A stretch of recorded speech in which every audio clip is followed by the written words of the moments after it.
নমস্কার বন্ধুরা, welcome back to my channel. আজ আমি আপনাদের সামনে রাজমা দিয়ে মাছ দিয়ে একটি রেসিপি তৈরি করব। এটা আপনাদের অতি পরিচিত রেসিপি, তবুও আজ আমি কিভাবে রান্না করছি আপনারা আমার সাথে থাকুন, দেখুন কি করে রান্না করছি। আমাকে উৎসাহ দিন, আমার পাশে থাকুন। প্রথমে আমি এখানে দেখুন আমার কি কি লাগছে। রাজমাটাকে আমি রাতে ভিজিয়ে রেখেছিলাম, এখন আমি রাজমাটাকে ছুলে নেব। দেখুন বন্ধুরা, এখন আমি আলু ভেজে নিলাম, মাসকলাই বড়ি ভেজে নিলাম। এখানে কাঁচা লঙ্কা বাটা, জিরা ধনে গুঁড়া, লঙ্কা গুঁড়া, হলুদ গুঁড়া, আর এখানে শুকনো লঙ্কা তেজপাতা দিয়ে ফোড়ন দেবো, পেঁয়াজ দিয়ে ফোড়ন দেবো। মাছও ভেজে নিলাম, কয়েকটা কাঁচা লঙ্কা দেবো, আর এখানে মাসকলাইয়ের ডালটা সিদ্ধ করে নিলাম। এখন আমি সম্বার দিচ্ছি। দেখুন বন্ধুরা, এখন আমি ফোড়ন দিয়ে নেব। দুটো শুকনো লঙ্কা দিলাম,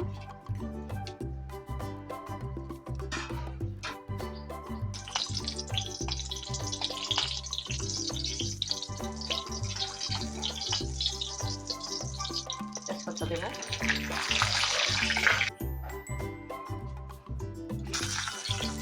শুকনো লঙ্কা, তেজপাতা, পেঁয়াজ কুচি দিয়ে সম্বার দিয়ে নিলাম। আর এখানে আমি জিরা ধনে গুঁড়ো, আদা বাটা, জিরা ধনে গুঁড়ো, কাঁচা লঙ্কা বাটা, শুকনো লঙ্কা এদিকে একটু ড্রাই, তার জন্য আমি একটু জল দিয়ে ভিজিয়ে নিলাম।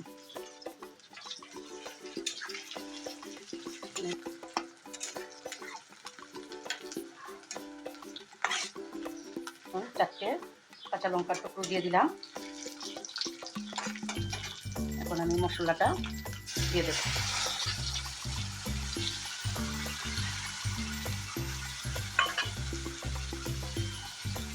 হলুদ গুঁড়ো দিয়ে দিলাম, মশলাটা ভেজে নেব।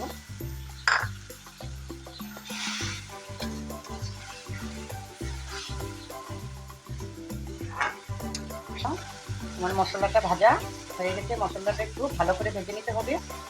এখন মশলাটা আমার ভাজা হয়েছে, দেখুন তেলটা যেরকম সাইডে দিয়ে ছেড়ে দিয়েছে, তখন বোঝা যাবে মশলাটা ভাজা হয়ে গেছে।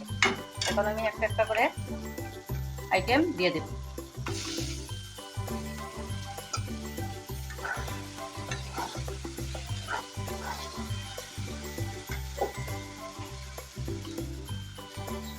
আলু ভাজা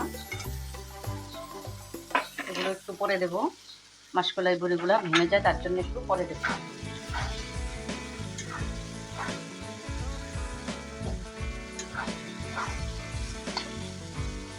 এখন আমি সিদ্ধ করে রাজমাটা দিয়ে দিলাম।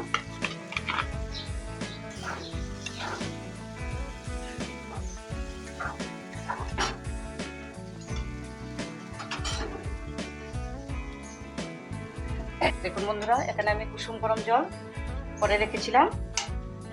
এই জলটাই একটু কুসুম গরম জল করে রেখেছিলাম, এই জলটা এখন আমি ঝোল দিয়ে দেব।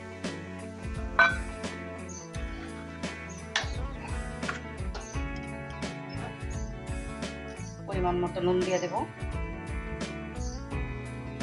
আপনারা স্বাদ মতো নুন দিয়ে দেবেন। আমি ঝোলটা আর একটু দিয়ে দেব। দেখুন বন্ধুরা, এখন আমার ঝোলটা সিদ্ধ হয়ে গেছে।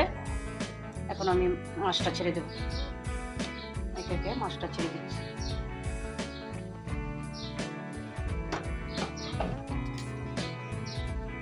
মাছটা দিয়ে আমি 5 মিনিট সিদ্ধ করতে দেব। মাসকলাই ভেজে রাখা মাসকলাই বড়িগুলো দিয়ে দিলাম।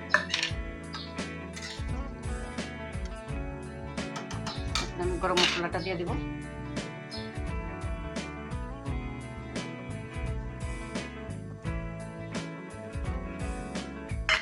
গরম মশলাটা দিয়ে দিলাম।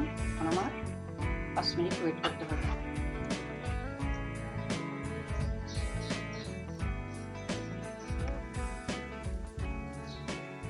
দেখুন বন্ধুরা, আমার রাজমা মাছ দিয়ে মাসকলাই বড়ি দিয়ে তরকারিটা হয়ে গেছে। আমার রেসিপিটি যদি ভালো লাগে আমাকে সাবস্ক্রাইব করবেন, আমার পাশে থাকবেন। এবং আমার রেসিপিটি কেমন লাগলো অবশ্যই কমেন্ট করে জানাবেন।